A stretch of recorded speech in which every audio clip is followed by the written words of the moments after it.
Oke, saya mau langsung ke Pak Abraham. Pak Abraham, begini, kita coba menilik mengenai aturan dasar hukumnya. Kalau kita bicara goals-nya ini kan adalah untuk meningkatkan partisipasi masyarakat untuk menggunakan BPJS. Tapi kemudian dasar hukumnya apa sih sebetulnya, Pak Abraham? Iya Mbak, ya dasar hukumnya tuh dua, Undang-Undang 236 tahun 2009 tentang kesehatan dan Undang-Undang 4 tahun 2004 tentang sistem jaminan sosial nasional, di mana di situ mengatur apa peran negara dan apa peran masyarakat. Karena ini kan undang-undang ya, yang disusun oleh pemerintah bersama wakil rakyat. Jadi peran negara apa? Peran negara adalah memastikan memberikan akses pelayanan kesehatan yang aman, bermutu, dan cepat. Lalu kewajiban dari masyarakat apa? Kewajiban dari masyarakat turut serta dalam jaminan kesehatan nasional. Jadi begini Mbak, tadi kan bisa diketahui akan ada kekhawatiran dari Pak Heru dari Bekasi, gimana nih masyarakat yang kurang mampu, sebagaimana saya tadi sampaikan, jumlah peserta BPJS Kesehatan ini sekarang 236, ini semua total peserta BPJS.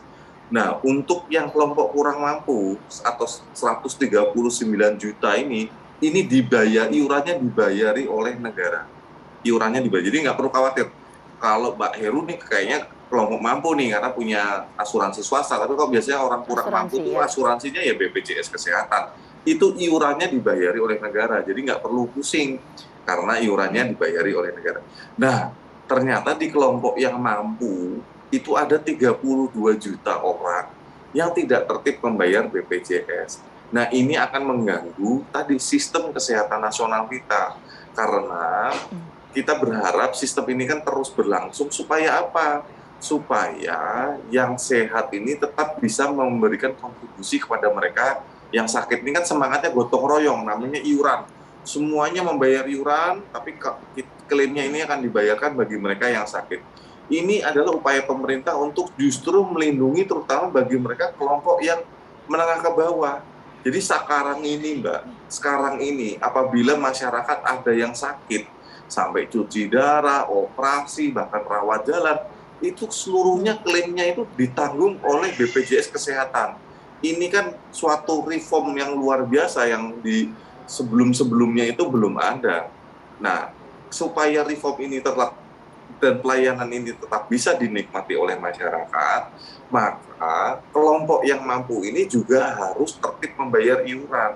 Kalau enggak, nomboi terus nanti negara.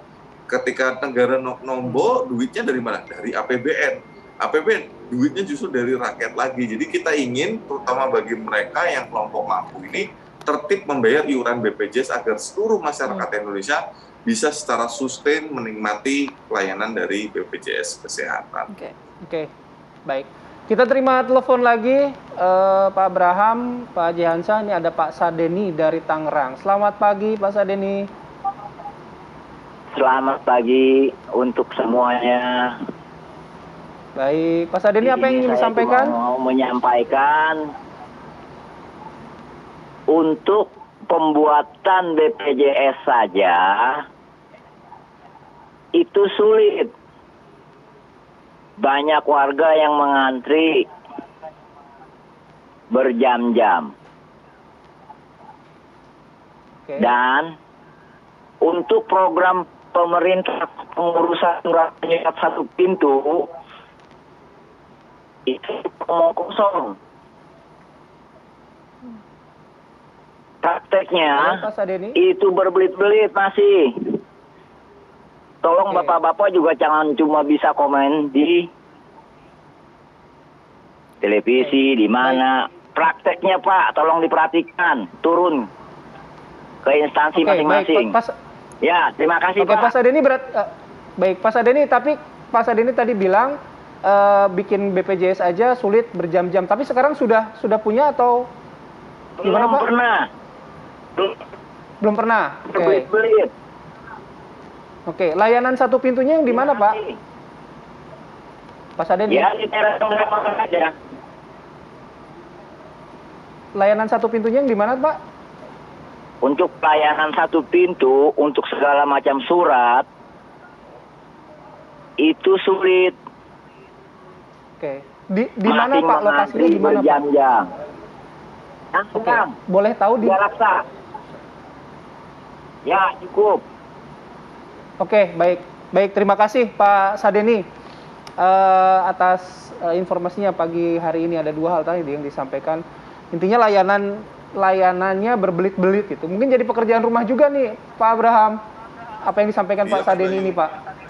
Makanya tadi di Impres tadi di awal kan saya sampaikan, Impres 1 2022 judulnya kan optimalisasi pelaksanaan JKN. Kita paham dari sisi pemerintah masih ada yang kurang, dari sisi pelayanan BPJS Kesehatan masih ada yang kurang. Jadi kan ada nih beberapa instruksi Presiden meningkatkan pelayanan, meningkatkan kecepatan dari pelayanan, itu Presiden memberi perintah kepada BPJS Kesehatan.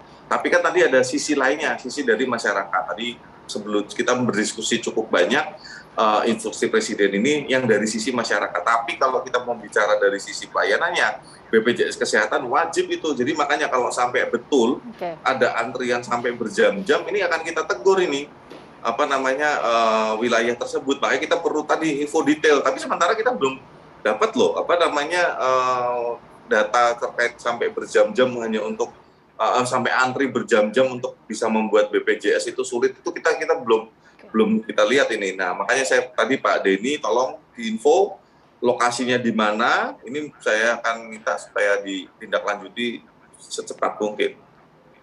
Oke, baik. Saya mau ke Pak Jehansyah. Pak Jehansyah, begini.